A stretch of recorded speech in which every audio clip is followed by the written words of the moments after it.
My name is Rick Trojan. I'm with Colorado Cultivars on the Hemp Road Trip, and today we are talking about hemp farming and agriculture. We got a great panel for you guys. I'll go ahead and let everyone introduce themselves, but we got Bill Billings, Will Richbeck, Bill Billings, Edgar Winters, Caren Kershner, and Ryan Loflin.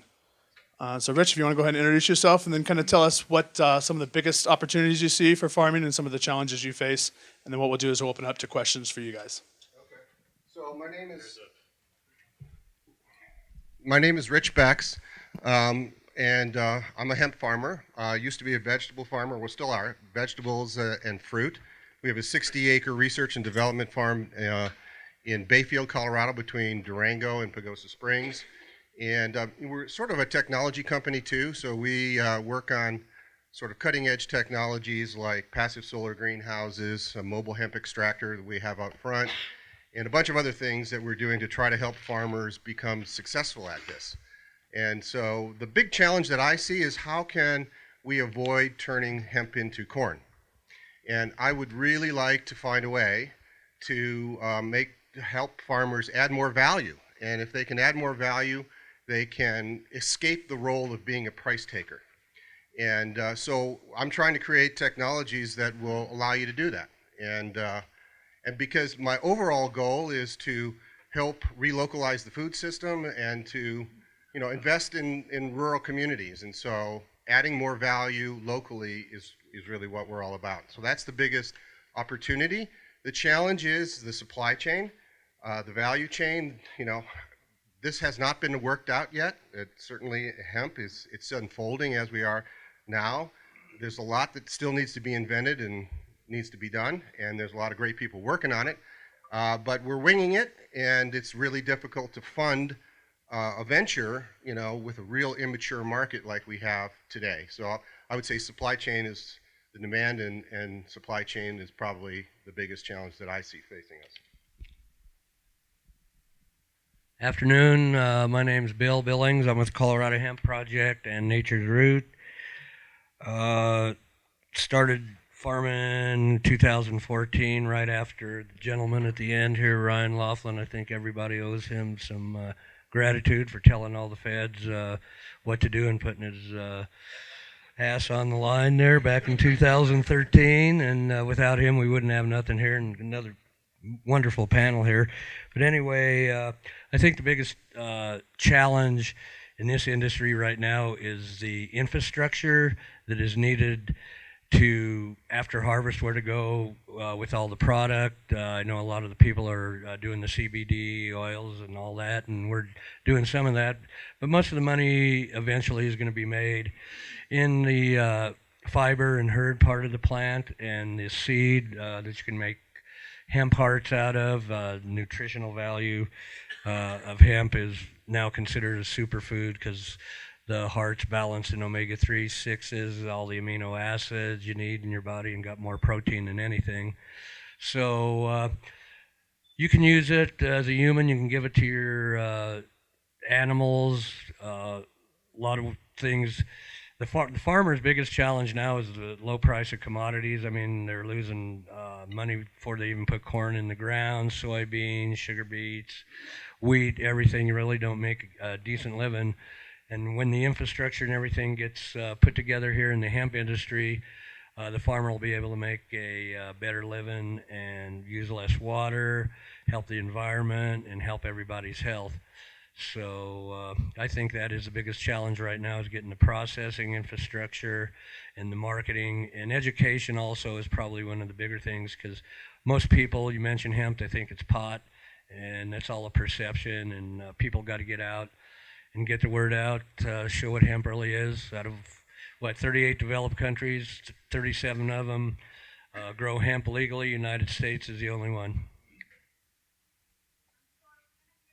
You can't hear anything? This thing work this way, or?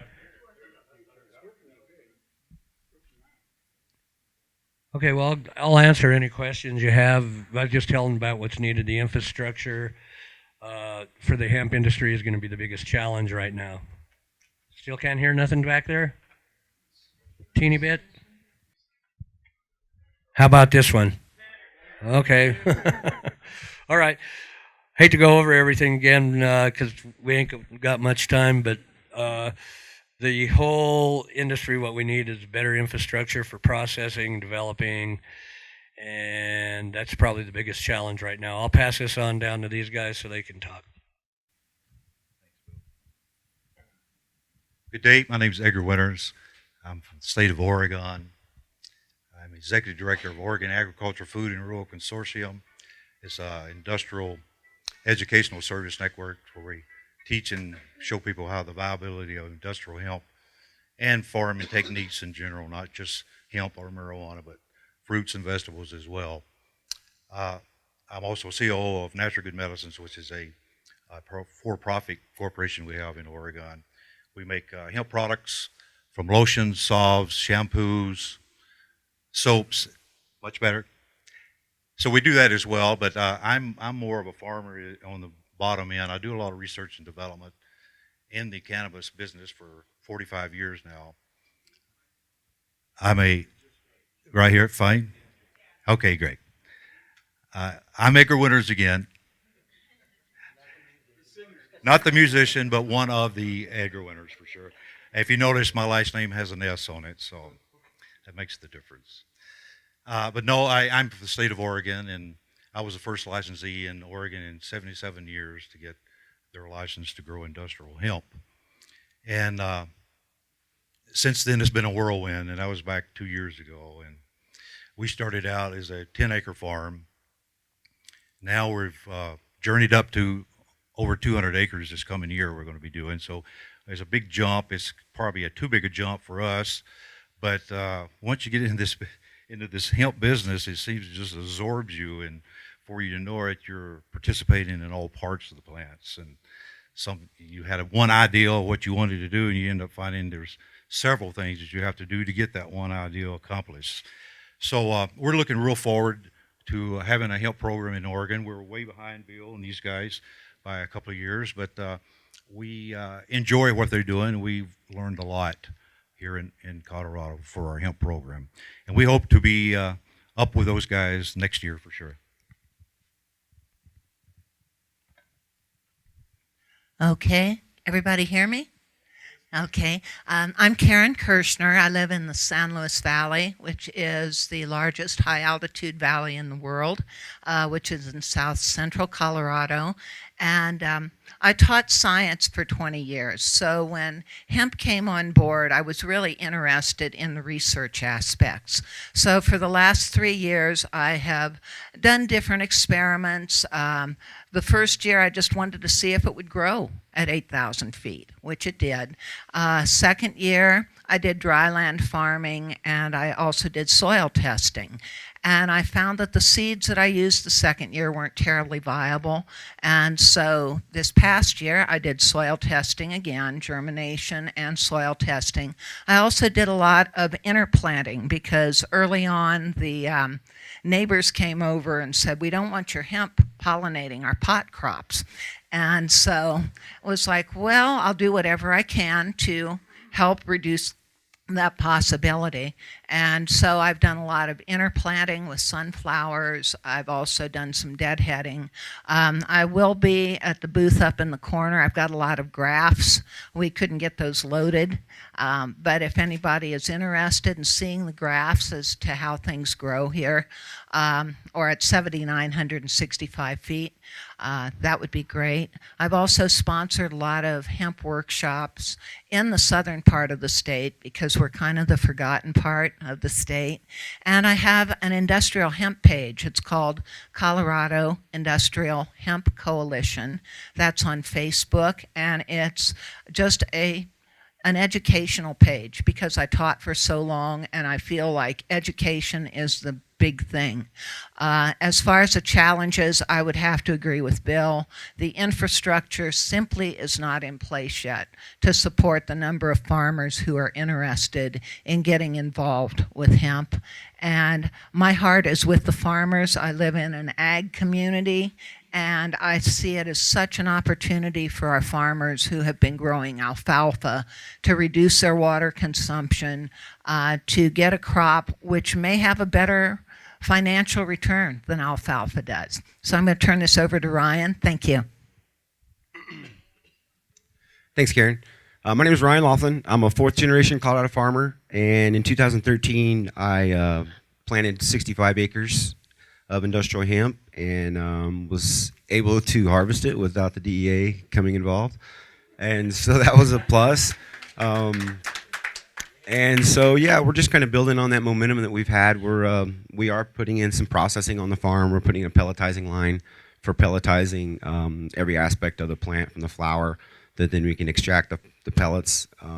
And we're building greenhouses. We're just kind of expanding every year with, each season.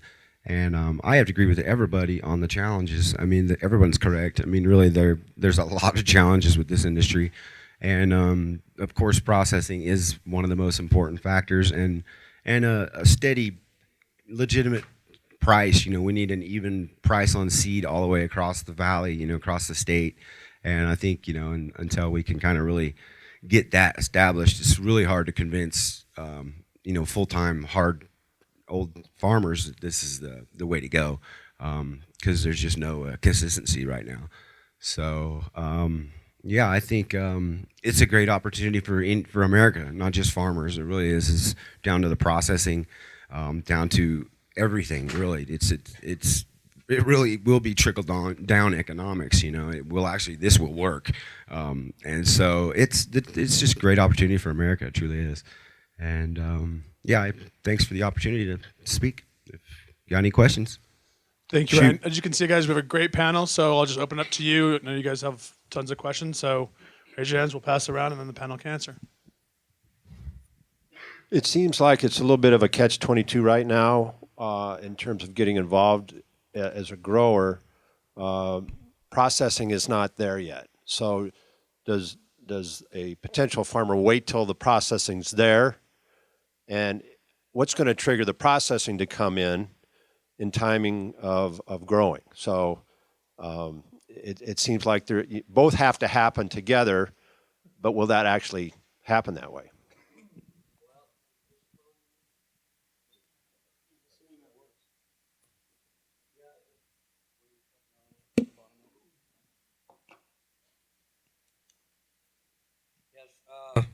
As far as the processing, there are a couple companies. There's a group in North Carolina, Hemp Inc. They got a big decorticator. That thing should be coming online. Of course, Sunstrand was out here. So the processing is happening. The whole thing then is going to be transportation, getting the product after that it is harvested. And harvesting also is a big issue. I talked to the guys over at John Deere. They're working on some adjustments for the farm equipment, because in Europe and Canada, they got the equipment, and the government won't even let the equipment come into the United States. Don't even get me started on that. But what? Those headers are built here in the United States, but we can't. Yeah, exactly, and the parts and the tractors. But the processing is coming along. Right now, there are machines to dehull the seeds, where you can make the hemp parts out of. And there, there's various products. The Herd, the guys down in Rocky Ford that I worked with last year, great fabricators, and they adjusted some of their combines to make some great Herd, and we got all the Herds sold. So, it's coming along. It's going to take a year or two, but people are working at it big time, including the John Deere company, to get everything good, because harvesting is one of the biggest issues also with the right equipment. What, if anything, are you doing for crop insurance? The question was, what are we doing? What, if anything, are they doing for crop insurance? There's really nothing you can do. Yeah. There is no crop insurance. Any federal program we can't qualify for, even if it's certified organic. It's a federal program, so we can't qualify for any federal program. Are there ways you guys deal with that? Since we can't get crop insurance, how do you deal with that risk? Like if you have a tornado or a hailstorm, do you different areas? Yeah, do you just pray? What do you do? Well, in Oregon, we do have an insurance for the cannabises, so I have insurance on my hemp. Is that a state program? It's a state program. Yeah. Other questions?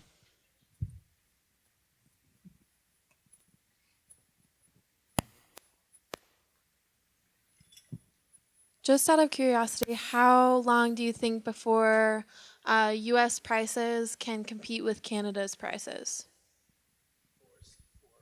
In what Seed? For in seed. what era? For seed. For seed. Oh, For for grain. seed. Yeah. Okay, that's a good subject for sure. The world pricing for seeds for good genetics is around $9 to $15. I'd like to see that be competitive to the EU. I think it won't happen immediately, but after 2-3 years of growth, of growing several thousands of acres of hemp across America, I think that would definitely come down and be competitive to a $7.50, $8 a pound. I know that's going to be future pricing, but I hope it will. But right now, it's from $20 to $1,500 a pound. So take your pick. It's gotten pretty outrageous out there. Yeah. Along with the seed issue is the fact that we don't have certified seed here in the state of Colorado. The states that are using certified seed, they are collecting the seed at the end of the season. So although those farmers can use the stalks, they can use the leaves, etc., but the seed goes back to the state.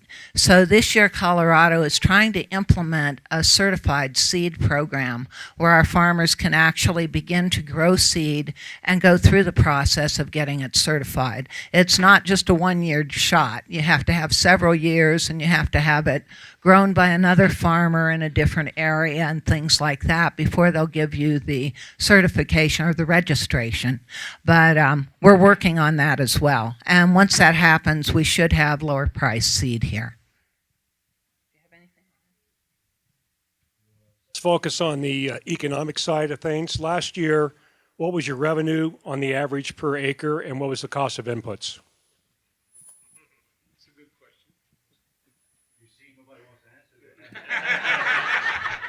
that. That really is not appropriate for me because I'm doing research and development. And so basically everything I have done has been out of pocket. It's a labor of love for sure. So. And I'd say the same.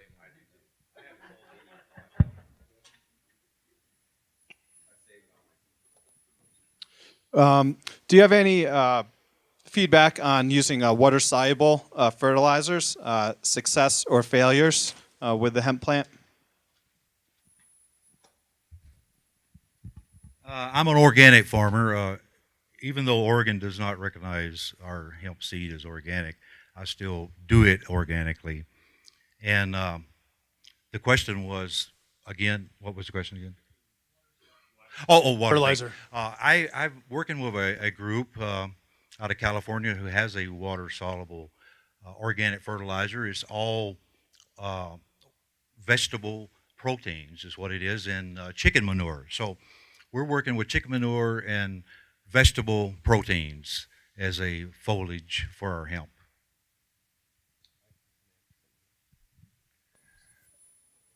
We also we grow hemp mostly for CBD, and I also have an aquaponics operation. We do it orchard style, and we drip irrigate the aquaponics water onto the plants, and that has made an amazing difference for us.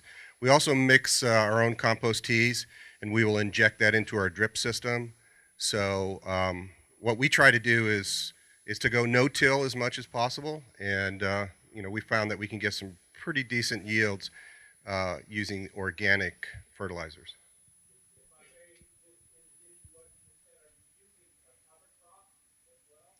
Yeah, we have clover and hairy vetch and rye, and we try to keep the cover crop on it all the time so we don't have to weed.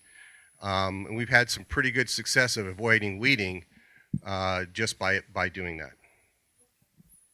Yes? Another question?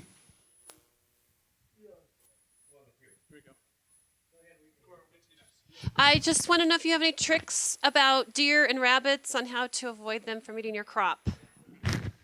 Fences.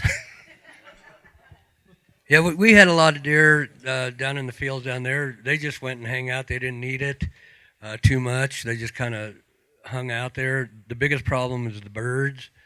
They love hemp seed. The doves, they just love it.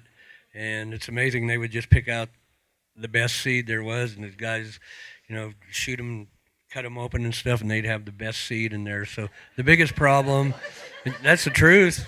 It is the truth. They just pick the cream of the crop. So birds are smarter than people, I think. But a lot of things, dogs, birds, whatever.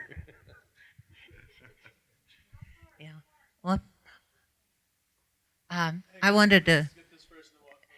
Yeah. What I found with animals, because I did have trouble with rabbits in particular, they tended to go after the plants that had the highest concentration of terpenes.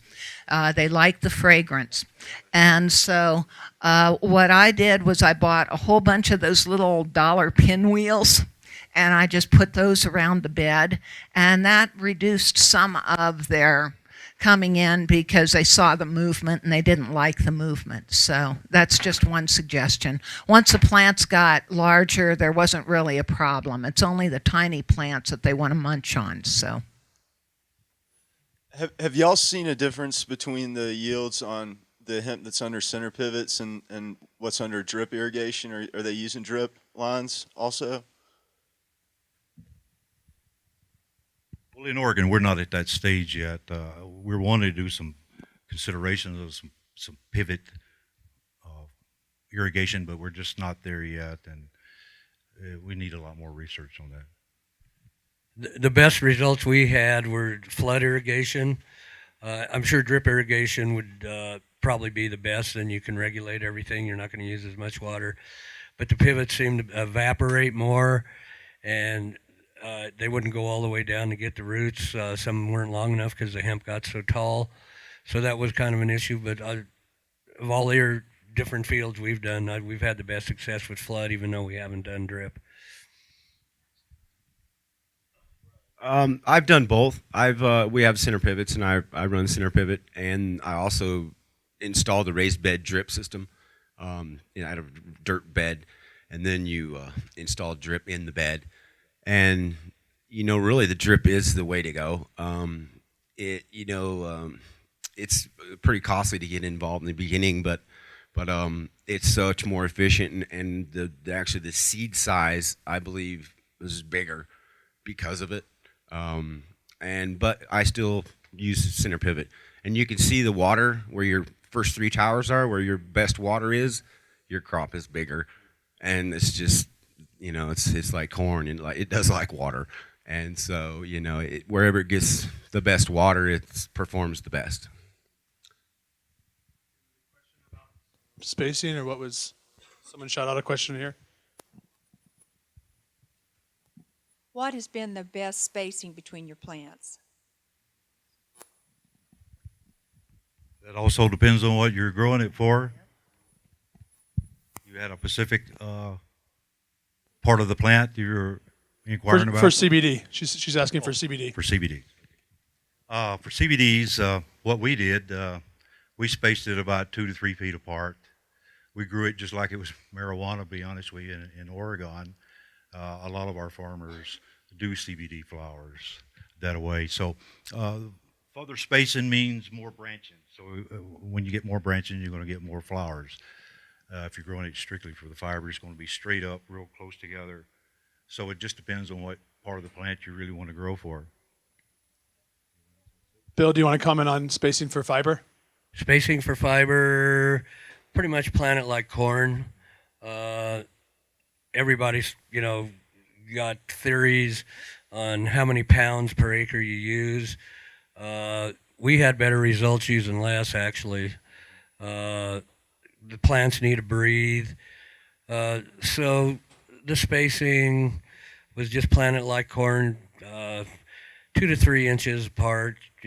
Maybe you want to go a little more if you want to use less seed. But you can get by with 10 to 12 pounds an acre, I think, is really worked good for us. We planted 25 on 1 acre, and we got more out of the acre with 10 to 12. So the plant needs to breathe. One of the bigger problems, too, is cultivating. You got to get out there and you got to get rid of the weeds. So you might have to hire some manual labor. Otherwise, a lot of the weeds, even binding weeds or like pigweed or something like that, is kind of tough to control. comments? Caren, this one's for you, I think more so.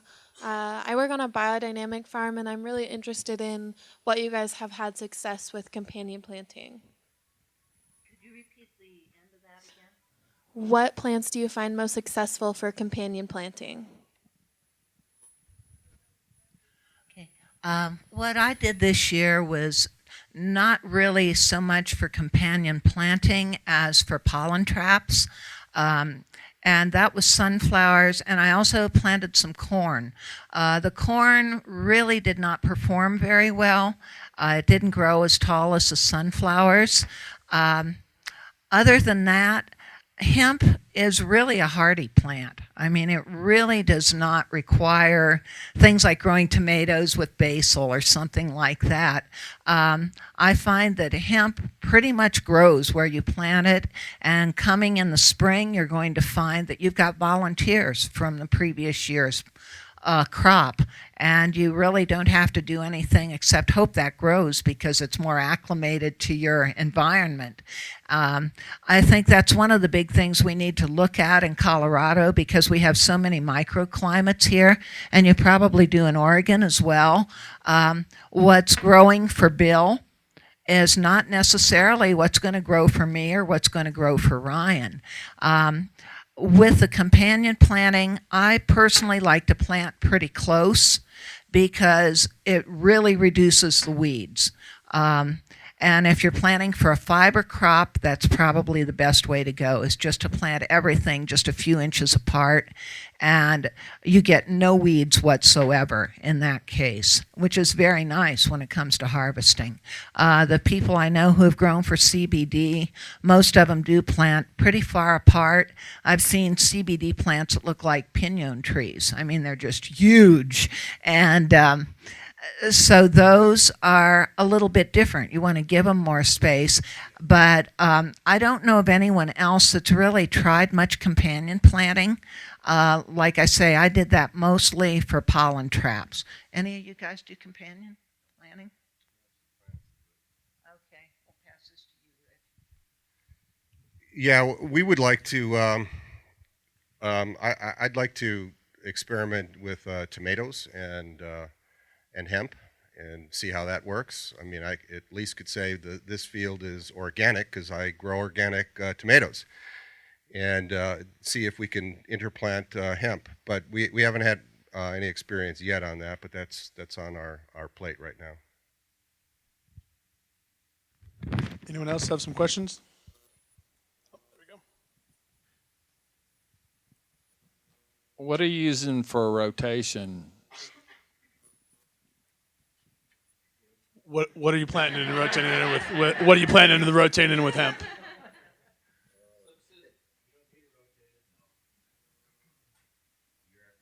So you've just done hemp for Ryan. You've done hemp in the same field the last 3. This will be your 3rd year. I've moved it around. I have moved it around, but just not for any reason, just for production purposes. The ground actually improves after you grow hemp. So, yeah, there's I'm pretty much growing hemp. We've got rid of alfalfa and planted hemp behind it, and that's really worked really well because of all the nitrogen from the alfalfa, and so that's kind of can go as a companion follow-up kind of companion crop, so to speak.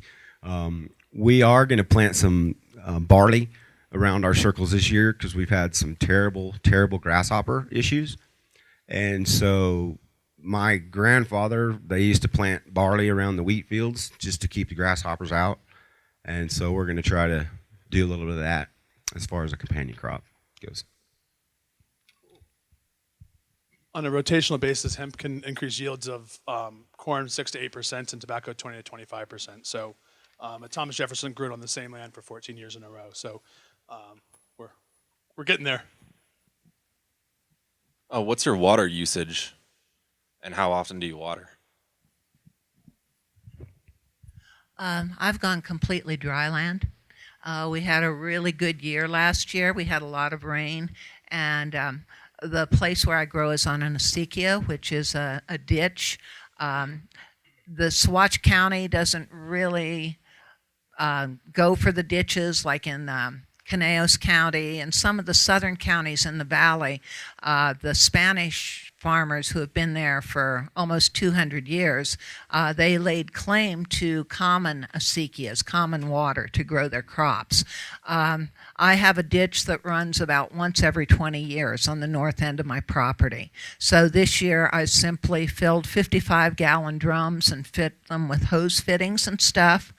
I didn't need that. We had enough rain that my crop did just fine.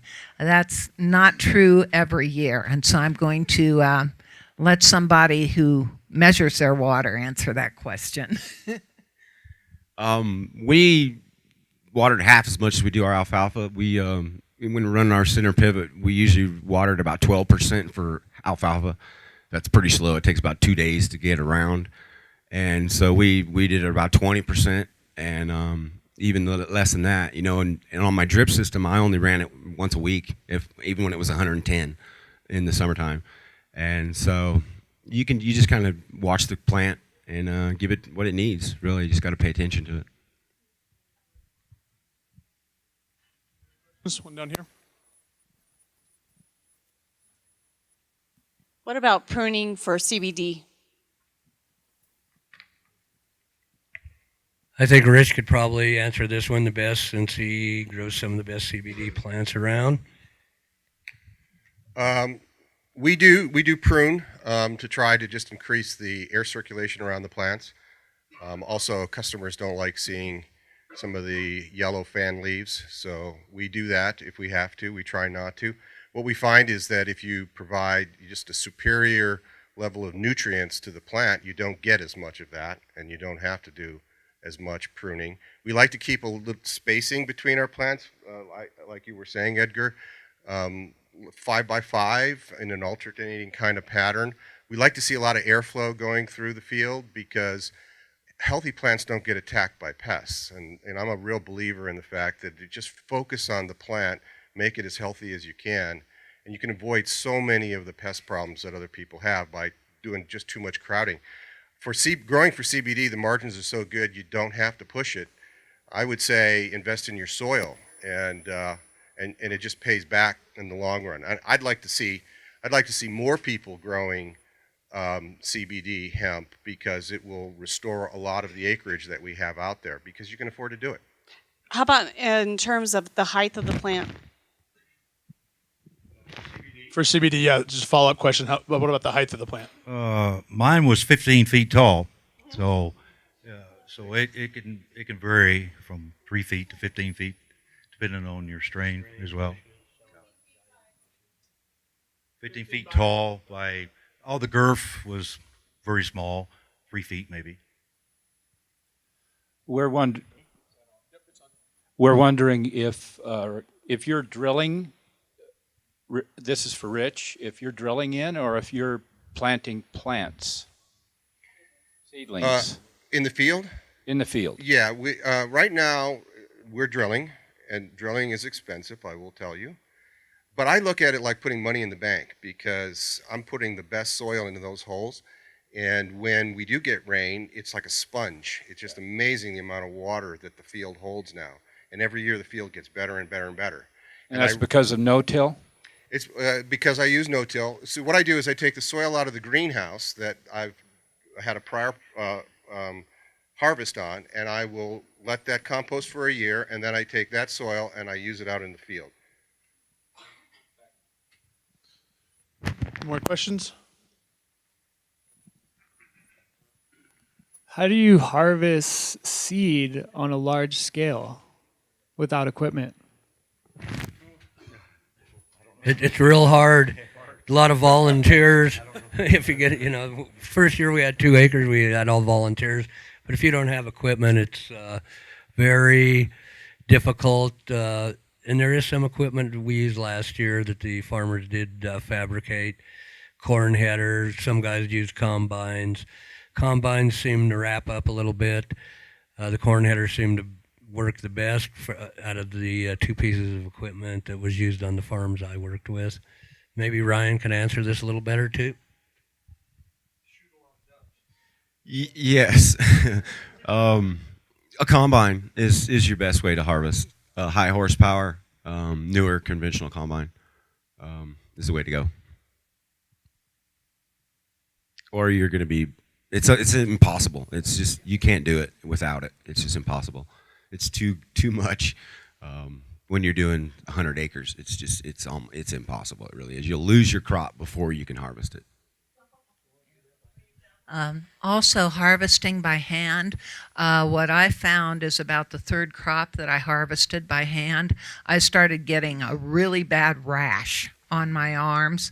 Hemp is very abrasive to your skin, and so if you are doing it by hand, you want to wear long sleeves, long pants, etc. Oh, it's an extremely dirty plant. It's just a weed, but yeah, it gets real dirt. Pollen content is almost impossible to get into, so you try to prevent that, which you can't. But it's just a plant, so it absorbs in a lot of aerated materials on it as well. And when you go to harvest it, all that comes off as well with the dust. On a large scale, what yields have you achieved? I'll answer that first because I just did it for the first year last year, and we only had a 5-acre plot. This year we're jumping up to 200, but these folks have been doing it a lot longer, so I'll let them answer that. Ryan? You know, my yields varied every year. You know, we've from harvesting techniques really has been.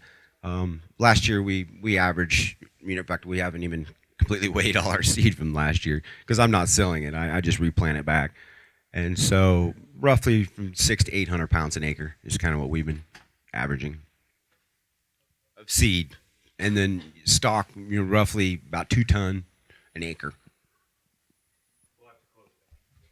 All right, are we out of time?